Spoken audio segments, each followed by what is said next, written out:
Hey everyone, and welcome back to another weekly wisdom. It's Tuesday at 9 a.m., and I'm excited to be jumping into a less than 10-minute quick tip about diversity, equity, and inclusion.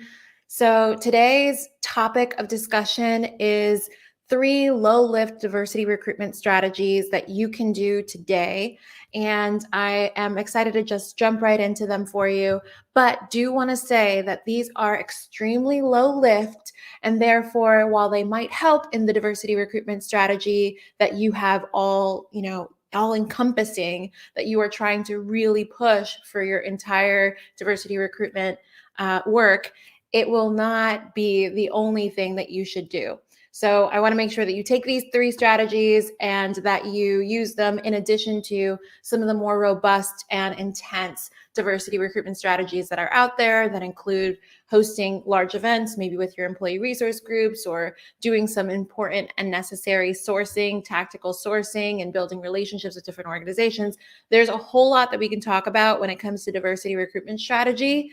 And I just want to make sure that you know that these are low lift and therefore should be supplemental to the bigger things that you end up doing. But hopefully you can do them right now, today. And that's why we're here to talk about them.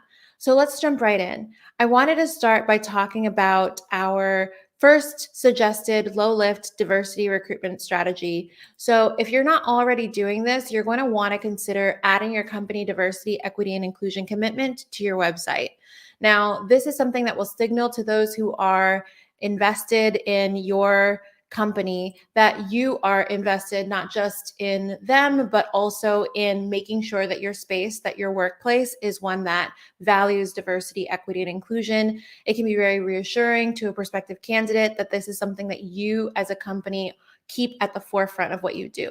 You can put it on your company website. You can add it to your job descriptions in addition to your typical equal opportunity messaging. You can also make sure that everyone recognizes where to find that information related to diversity, equity, and inclusion if they need to. So whenever you're speaking to a prospective candidate, you can have that readily available just to make sure that there's a really clear commitment to this work. Okay, that was your low lift strategy number 1. You can maybe add that commitment to your website this week, or you can add it to your job descriptions this week. The next one I have for you is making sure that you equip your recruiters to speak about your DEI efforts. This is a mistake I see quite often where an organization is doing a lot of great work related to diversity, equity, and inclusion. But when recruiters are out there representing the company, they don't know how to adequately describe these efforts or how to help someone who is interested in becoming a member of the organization understand what that commitment looks like. So you could, if you wanted to, create some talking points for your recruiters, help them really understand all of the different things that you're doing to make sure that this is a space where everyone can feel invited and involved and like they belong. You could also significantly involve your recruiters in some of your activities. And hopefully your recruiters are involved in, say, your employee resource groups or in, say, some of the on-campus events that you're doing. When you invite everyone across the organization, hopefully they're involved in those diversity specific or DEI specific initiatives that you're doing. Maybe they're involved in attending speaker series that you're hosting for a month like Black History Month. You'll want to make sure that you equip your recruiters in a way that allows them to speak on behalf of the company for all of the awesome things that y'all are doing. Lastly, your last low lift tip for the day is to gather, offer accept, and offer decline feedback.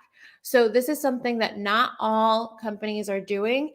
It's an extra step that sometimes is a little difficult. Maybe you have some sort of ad hoc collection of data from maybe some of your recruiters or your HR team where they'll ask, where are you going instead?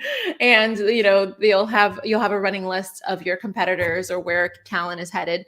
That might be what it looks like, but I encourage you to gather, offer, and accept or offer decline data in a way that's more systematized. So if there's a form that you can send out or something that will allow you to not just gather information around where they may be going instead, but also to gather information about why they chose you, why they didn't choose to work with you. And maybe in that way, you can identify some areas of the experience for your candidates, whether it be directly related to identity or not. You can find ways that the candidate experience is maybe not as inclusive as you want it to be. And so that's something that you can make sure that you're gathering so that you can make changes. Now, again, these are very quick tips, very low lift. You can potentially gather offer accept and offer decline feedback pretty easily. Maybe this week start instituting something of this sort.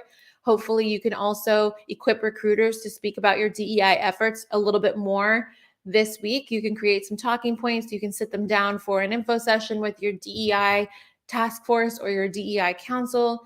And you can also get that DEI commitment on your website. Each of these things are not what you should be doing alone. You should make sure that there is more that you're doing in addition to these three things. But my hope is that these 3 low lift strategies will get you started, or at least get you to that next level this week as you implement them right away. All right, that was this week's weekly wisdom. I hope that was helpful. And I will see you next Tuesday for our next one. Have a good one. Bye.